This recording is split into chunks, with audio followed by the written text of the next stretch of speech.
Okay, we are in the car. We're going to test out this dash cam in the car in a temporary installation. As you can see here, I actually have in this newer car, I've got a little USB port there.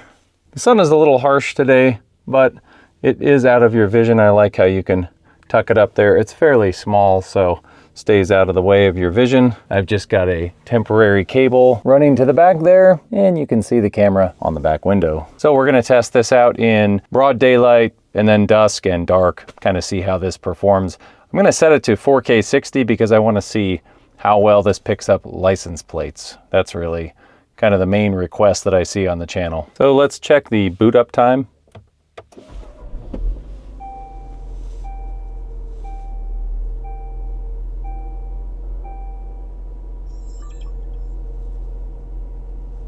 Not too bad. It also has this remote, so you can mount this little device anywhere, and when you click the button, it will do a protected video mode and take a photo. So kind of a handy little remote that you can mount anywhere. Let's take a drive, and we'll see how it picks up the microphone. Recording. 2 channels started. All right, we are recording here, and this is a test of the microphone. Okay, moving on from the internal microphone, testing out the video on this front camera. It looks actually very good, of course, in broad daylight. I expect it to be very clear, and license plates are extremely easy to pick up, as you'll see as we come to this intersection here. And I'll take some quick snapshots or little stills and show you the evidence of the license plate clarity. And there is a certain distance where it does become a little bit more difficult to see the license plates, but as you'll see as we approach this black car in front of us, you'll be able to tell how easy it is to see the license plates on the side and as we pass by vehicles. So there's a certain distance where it becomes much more clear. Right about here it becomes legible, and you can blow that up and stop the footage, and it looks great. Here's what that looks like. So here's that first car. Just a still, and you can see it's very crisp and easy to see. And here's that second vehicle kind of at an angle. Again, the 60 frames per second pretty much sharpens everything up and really allows you to get that clarity you need for license plates. And here's that same road, a shot of the rear camera. Sorry about the mounted orientation. The camera is actually mounted incorrectly. That's why you see the letters upside down here. We're going to pass that same vehicle on the left side here, and a similar clarity. We'll take a still. And here's the still. I think it looks great for a rear camera. Okay, moving on to dusk here. The lights are on, sun's down behind the mountains, and you can see the license plate in front of us pretty easily. Obviously, it's still running at 4K 60. It does get a little bit more grainy at dusk at 4K 60, but that's to be expected with any sensor, really. And you'll see the cars that pass. It is a little more difficult to get these side images on license plates, but I think the video still looks good. I'm not always seeking license plate quality. I do want just quality of video. And I'll slow some down here and show you some still frames of some plates. Okay, so here's the first license plate on that Subaru. It is barely legible on the last 3 digits. But not bad. Same road, same intersection with the rear camera here. Obviously looks great when the car is right up on your bumper. You can see the license plate very clearly. As we go through the intersection, the cars on the right are a little bit more difficult to see. This is also going through tint, and we do have defroster lines there in the way, so it's not going to be as clear as the front camera. And here's a still image. Obviously not much to see here in the license plates. That didn't really come out. Moving on to the night vision, and as you can see here, the headlights will wash out a plate, but then as you pass by, you'll get a little more clear picture. And here's a still of that Ford Ranger plate. You can actually read the first 3 letters. And once again, the same video from the rear camera. This is that same Ford Ranger. Not going to be able to see the plate, but that's okay. It is nighttime. Here's one more nighttime video. I thought it would be interesting to show at 2K. It's a little lower resolution, but I believe it does maybe handle some of the lighting a little bit better than 4K 60. Can handle some of the lens flare. It is still running in HDR mode. I think if I had turned HDR off, it would probably fare a little bit better at night as well. This gives you some idea of the difference between maybe 4K 60 at night versus turning that resolution down a little bit.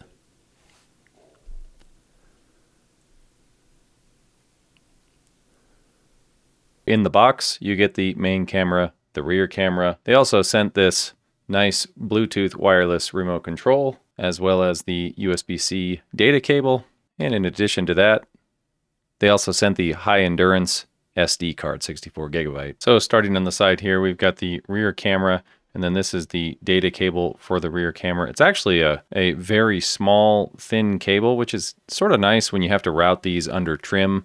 It's nice to have something that fits under trim and is easy to hide. And we've got the long USB cable that connects to the 12-volt adapter. If you don't have the hardwire kit, this doesn't have the hardwire kit. I didn't order that. And then I've got the VIOFO, the A329 unit here, which has, you know, the typical, the USB, all the buttons on the front. You do have the ability to hook up the HDMI port there. You can put in a micro SD card, which they sent along with it, hook up the rear camera on the side. In addition to that, you can also connect an external USB hard drive right there, which is kind of a nice addition rather than just relying on the internal storage. Comes with another USB cable, a polarizing filter for the front camera, and here's a look at the lens. There's the mount.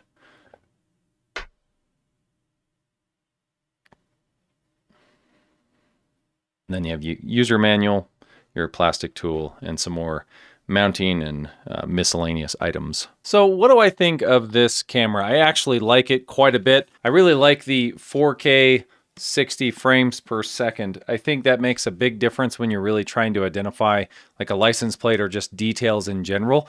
When you slow that video down or you take stills of it, it looks great. I think it looks awesome.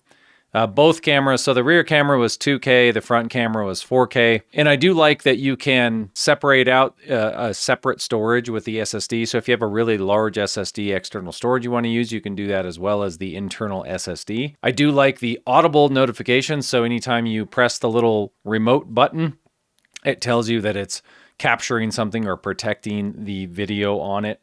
It's all nice to hear instead of having to visually look at a screen or visually look at something to see if something's working or on. You can actually hear it, and it speaks the status of things to you.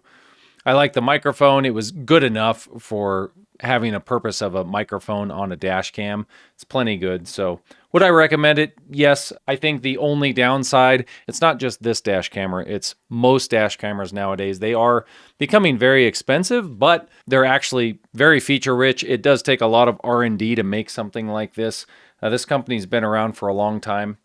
Everything felt solid. Another thing that I noticed when you look at these pictures on the box and online, it looks like a very large unit. It just, for whatever reason, I thought it was going to be much bigger than this. And actually, it's very nice to have it a little bit smaller form factor. So I thought the rear camera and the front camera were a good size. They're not too massive and bulky. The only other thing I would mention is you do need to hardwire it. They do sell a kit to hardwire this if you want to hardwire it for motion detection while your car is off, because it has to have constant power in order to do that motion detection. So yeah, between the 4K 60, the clarity of the license plates is pretty good. Other than that, I thought the dusk performance and nighttime performance were good enough with this Starvis 2 image sensor. It does a great job, just like the other cameras I reviewed. So anyway, I hope this helps you out and helps you make your decision if you were on the fence for buying it. Till next time, thanks for watching.